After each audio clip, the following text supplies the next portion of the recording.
Have you ever wondered why you struggle to connect with other people? It may be that you struggle to connect with everyone or with certain people. But what is it that's creating that disconnect? Well, the principle is I struggle to connect with others to the degree that I struggle to connect with myself. I've done it. It's so easy to blame other people. They're the reason why I can't connect to them. Now, people may not be helping the process, but ultimately, as a leader, I have to say I am the problem and I am the solution. I can only focus on what I can control. And it's so easy to pass the blame when actually I need to do a bit of a deep dive into what is happening in me. Because ultimately, people connect to who we are, not just what we say or how we treat them. There's something deeper, there's something spiritual that takes place when we are connecting with others. In the Bible, it says, and Jesus was asked the question, what's the most important commands? And Jesus says there are two most important commands, and they'll be relevant to you based upon whether you see yourself as somebody who believes in God or not. But either which way, there is a principle here that applies to everyone. Jesus replied, "Love the Lord your God with all your heart, soul, mind, and strength." That's the first commandment. And the second, love your neighbor as yourself. The first commandment is about our connection to God as our source. The second is about our connection to others based upon our connection to ourselves. Let's just focus on the second first of all. Love your neighbor as you love yourself. So the capacity that I have to love other people is determined by the love that I have for myself. When I say love for myself, it's about value, it's about appreciation, it's about self-esteem, it's about understanding that intrinsically I have something of worth that I should be happy about and I should be grateful for. And it's from this source of value that I connect to other people. When I don't have a sense of self-worth or self-value, then I disconnect from others because connecting with others is based upon the transaction of value. It's love. Loving other people is about value exchange. If I don't love myself, then I haven't got anything to exchange with others. And so what right now needs to change in you that you're disconnecting with? For instance, it may be you don't see value in your future. You don't see value in your nature. You don't see value in your gifting. You don't see value in your surroundings. You don't see value in the experiences that you have. There's many things that I could list here, but what are the areas that you don't recognize there being any value that is the disconnect that's stopping you connecting with others? I shared on a previous video that our self-esteem is regulated by the belief that we have in our own usefulness. If somebody says, "Hey Gareth, could you help me put a plan together about my future?" Well, immediately, yes, I can do that because I am useful in that knowledge and that skill. And so all of a sudden, that helps them. They get value.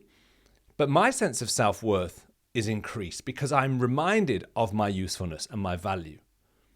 And so that connection is created. Can you see the connection between usefulness, value, and our relationship with other people? So what is it that you're not valuing? What is it that you are underestimating? And I will say underestimating because you intrinsically are valuable.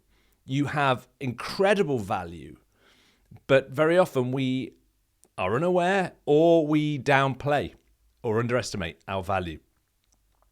So how I can connect with others better? It starts with connecting with myself. What can I start to appreciate? What can I start to be grateful for? What can I start to say, hey, do you know what? Here are a list of things or a list of ways in which I can be useful to people. I can support, I can encourage, I can champion others, I can cheer them on. I can use my skills, my expertise, my experience to help. You may say, but Gareth, I've just got a long list of failures. Let me tell you right now, failure is a goldmine. There are lessons in failure that's wisdom. Wisdom is about applied reality. It's applied principles. And failure, number one, shows that you attempted something, but also, number two, that you've learned something. So the more failures you've racked up, you're not going to convince me that you're not useful. You're actually going to just reinforce my challenge to you, which is that you have incredible value. But sometimes we just don't mine that value. In other words, we don't go and excavate it. We don't recognize its worth. So much precious resource still sits within the ground because either it's not been identified as being present or the usefulness for that resource has not yet been discovered. And so ask yourself right now, make a list. Here are the things that I am appreciative for. Here are the things, or the list of ways in which I could be useful. Now start to see how that lifts your self-esteem. And connection with others is about understanding your relevance. You are relevant. You may need to say this out loud right now. In fact, if there's no one around, if there are people around, I don't care. Say, I am relevant. I have a relevance. Relevance, even as a word in the dictionary, means to be closely associated to something at hand. In other words, there is something nearby right now that you should be connected to because you add value. But maybe right now you're not connected to it because you don't recognize that value. I said there were two commands. The first command was to love the Lord your God with all your heart, soul, mind, and strength. You see, our ability to resource others, to be a source to them, to be a source of help, encouragement, expertise, skills, abilities, that source of value, the degree to which we can resource others is informed and shaped by our connection to our source. I'm a Christian. I believe in the Bible. I believe that is my worldview, it is a biblical worldview. And I believe that intrinsically I am valuable because I'm made in the image of God. In fact, for me, that's just the most mind-blowing concept there is. That not only have I been created by him, but I've been formed in his image. Therefore, the intrinsic nature of who God is in me. Now, you'll find many things that are not godlike with Gareth. And that's all linked to a whole other story, which we'll talk about another time. How man declared independence from God, went his own way, and ultimately distorted that image. And out of that distorted image comes low standards, okay, and low performance. That's why I am into high performance, because high performance follows high self-concept, and high self-concept follows high source. There is no higher source than God. There is no higher being than God. And so I'm made in his image. And so to the degree that I connect with God, and the deepest connection, and I think we can all agree on this, regardless of our faith worldview, is to love another human being. It's the most spiritual thing that we can experience when we connect with others through love.